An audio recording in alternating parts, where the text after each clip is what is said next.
Tem comida para todo mundo no mundo. A verdade é que alguém quer comer o bife com ouro. O individualismo virou a filosofia dos tempos modernos, infelizmente. Tipo assim, o meu primeiro, depois o seu. Porque eu vejo que as pessoas que têm baixa autoestima, elas acham que nada é mutável, ou seja, elas são ruins e nada vai mudar. Primeiro, assim, eu acho que a gente fala muito, ainda mais nós médicos ou psicólogos, a gente sempre fala da não saúde, né? A gente fala do estresse, do medo, da ansiedade, da depressão. E aí a gente começa a ver, tipo assim, a gente tem que começar a falar também do contraponto disso, né? Porque uma das coisas que a gente busca é tirar o quadro clínico, né? É superar isso.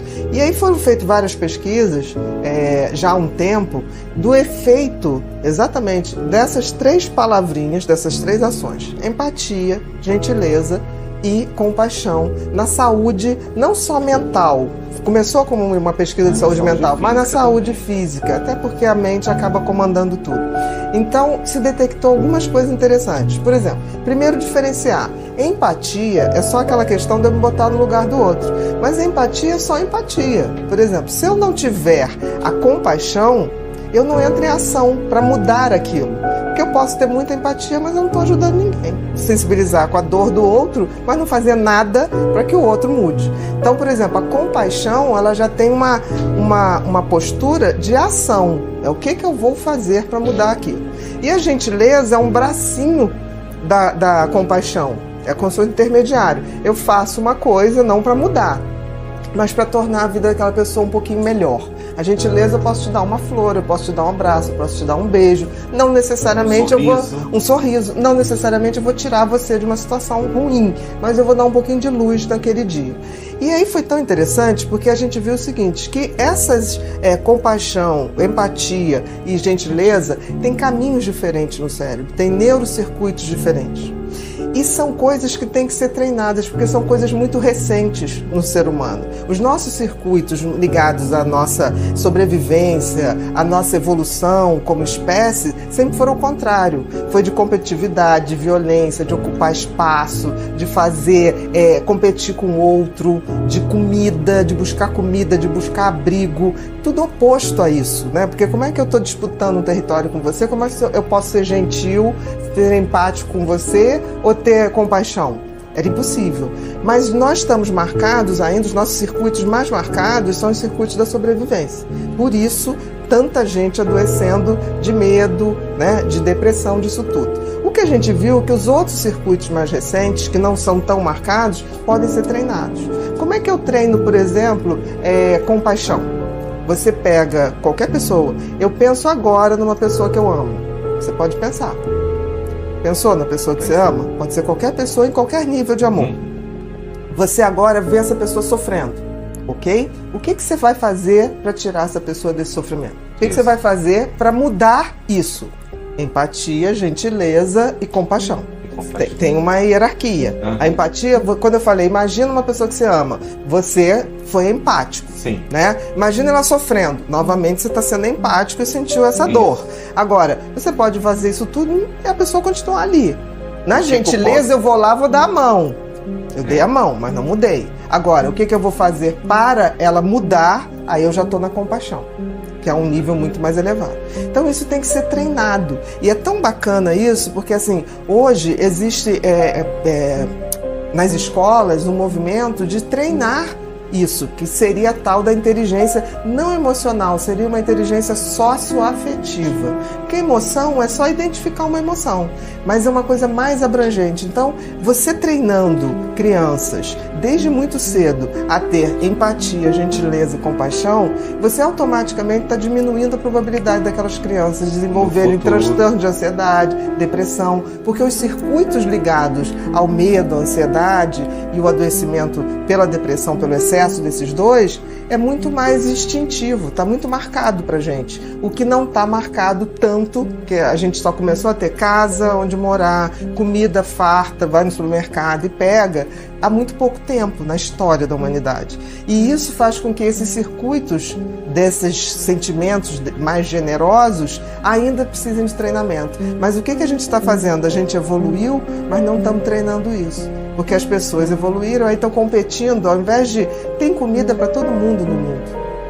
A verdade é que alguém quer comer o bife com ouro, né? Temperado com ouro. Aí não dá, porque aí eu quero muito mais, eu estou competindo quando não era mais para ter competitividade. Porque a gente já está num nível que não precisava estar competindo entre a mesma espécie. Nós somos da mesma espécie. Competir com o outro. Olha, eu não sei se é da escola, eu acho que isso é um movimento que todo mundo tem que fazer. Eu acho que da escola é porque você pega as próximas gerações, mas a gente também tem que fazer isso. Por exemplo, as pessoas podem falar assim, mas meditação faz bem? Claro que faz bem, mas a meditação, ela só me esvazia, ela faz com que eu tenha um momento de paz, mas ela não me faz ir no movimento do outro, ela não me faz ter empatia, ela não me faz ter compaixão, ela não me faz ser gentil. Porque tem muita gente que medita e faz barbaridades com os outros, entendeu? A meditação é um momento que eu dou uma carga, eu reabasteço meu cérebro, eu equilibro as energias para que eu possa, então, planejar ações melhores. Mas a gente tem que treinar as pessoas, não só as crianças. Não sei se vai reduzir a violência, mas eu acho que as pessoas vão ser menos competitivas e acho que as pessoas vão ser mais... vão se ver mais nos outros, porque o objetivo da empatia é esse. Eu acho que as pessoas vão se ver mais nos outros. Para mudar a violência talvez leve muito tempo, mas o caminho eu não vejo hoje. E a educação moral e cívica, eu também tive essa cadeira, mas era uma coisa muito chata. Era dado sem o menor glamour, sem... Não tinha uma orientação. Não se falar, minha gentileza, era porque você tinha que ser bonzinho, porque tinha que ser bonzinho, era quase porque Deus ia castigar, o que eu não acho muito legal, mas eu acho que a gente hoje, até pela neurociência, a gente já tem um cabedal de conhecimento em que realmente as coisas boas, a generosidade, a gentileza, faz bem mesmo, então a gente tem argumentos muito melhores do que siga essa regra, porque você tem que seguir essa regra. Então, assim, eu acho que está na hora disso voltar, mas com uma roupagem totalmente diferente, com pessoas baseadas em questões científicas, porque a ciência hoje está muito a favor das coisas boas, né? Apesar das pessoas acharem que a ciência é só para coisa ruim, mas é porque é pouco divulgado para as coisas boas, mas a ciência trouxe esse conhecimento para a gente. Então, eu não acho que a educação moral e cívica vai ser ressuscitada, mas eu acho que dá para perceber que tem muita coisa boa dentro do comportamento e que isso reverte para a gente. Você falou do individualismo, não precisa muito. O individualismo virou a filosofia dos tempos modernos, infelizmente. Tipo assim, o meu primeiro, depois o seu. O que foi uma grande besteira. Foi uma grande besteira, porque assim, quando a gente evolui como espécie. Então, se eu estou competindo com você, a gente está competindo entre espécies. Isso é de uma burrice enorme, né? Então, assim, voltar essa questão, e se a gente lembrar que o que acontece com você, o que acontece com o outro, que todos nós somos de um mesmo grupo e tudo que a gente faz tem consequências no outro e em mim, a hora que a gente reconectar essa questão, que a gente está no universo e o universo está na gente, aí a coisa começa a mudar. O que falta é essa nova visão, é uma visão da inteireza das coisas. As coisas, nós somos inteiros, nós não somos fragmentados. Não adianta você se dar bem porque eu vou me dar mal. Não, se você se dá mal, também vou me dar mal de alguma maneira. É essa integralidade das coisas que começa a ter que vir para a mesa. E aí eu acho que não só a neurociências, mas a física quântica vai trazer isso para a gente. Por exemplo, é aquele velho questionamento, né? Um jornalista, um repórter, está diante da guerra, vendo uma pessoa morrer. Ele continua filmando? Ele fotografa? Ou ele faz alguma coisa para evitar? Isso é um questionamento histórico. Eu não conseguiria ficar filmando uma pessoa morrendo. Agonizando. Talvez eu possa até tenha a meu favor essa questão, porque medicamente eu sou um bicho treinado para salvar a vida. Eu fui educada assim, eu fiz uma profissão assim, então eu não conseguiria mesmo. Certamente eu jogaria a máquina para algum lugar para não atrapalhar. Mas isso me questiona, porque hoje as pessoas fazem isso, depois postam, porque aquilo dá um X de like. Então a pessoa não só está sendo fria, de não estar conseguindo exercer sua compaixão, como também está se valendo disso. Empático, nem gentil, nem com compaixão. Compaixão. Então, assim, eu acho que é isso que tem que ser revisto. Eu acho que as pessoas fazem isso normalmente hoje, é que nem as pessoas pedem para tirar foto com alguém conhecido, a pessoa tá comendo, a pessoa se põe, posso tirar, né? Tipo assim, tá faltando um pouco de sensibilidade do momento. Acho que pode tirar foto, mas deixa a pessoa acabar de comer, deixa a pessoa acabar de engolir. Então, assim, essas gentilezas, sabe? Tá faltando a coisa do poeta gentileza. Gentileza gera gentileza e a gente tem que treinar, porque eu acho que as pessoas esqueceram. A gente vai ter uma saúde física e mental muito grande. A gente tem que lembrar que a autoestima, ela é uma avaliação que a gente tem da gente mesmo. E se a gente for botar isso dentro da sociedade como um todo, é tão importante a questão, numa sociedade capitalista liberal, a validação, você valorizar qualquer coisa, patrimônio, empresa, imóvel, é absolutamente importante. Que eles chamam o setor das empresas, tem o tal do valuation. O valuation é quando você, por exemplo, uma empresa quer comprar outra, então tem um setor que vai ver qual é o valor de mercado daquela empresa. Você vai comprar um imóvel, vai vender um imóvel, tem também o valuation daquele imóvel. Então, isso perpassa toda a nossa sociedade ocidental e oriental também hoje. A questão é que a gente fica se perguntando como é que a gente faz uma validação, um valuation da gente, que seria a autoestima. Como é que a gente se valida? Que valor a gente dá a gente? E aí isso é muito compatível com a autoestima. Porque a autoestima, ela precisa, mais do que ter um valor fictício, ela precisa ter um valor individual. Então é uma coisa subjetiva. Eu não posso te validar ou dar valor a uma característica sua. Porque na autoestima, auto é da própria pessoa. Você tem que se dar esses valores e isso tem que ser de base para que você se sinta bem e possa exercer esse valor no mundo. Existe ser humano perfeito? Não existe ser humano perfeito. A gente tem qualidades, a gente tem defeitos e a gente tem disfuncionalidades, coisas que não funcionam absolutamente bem.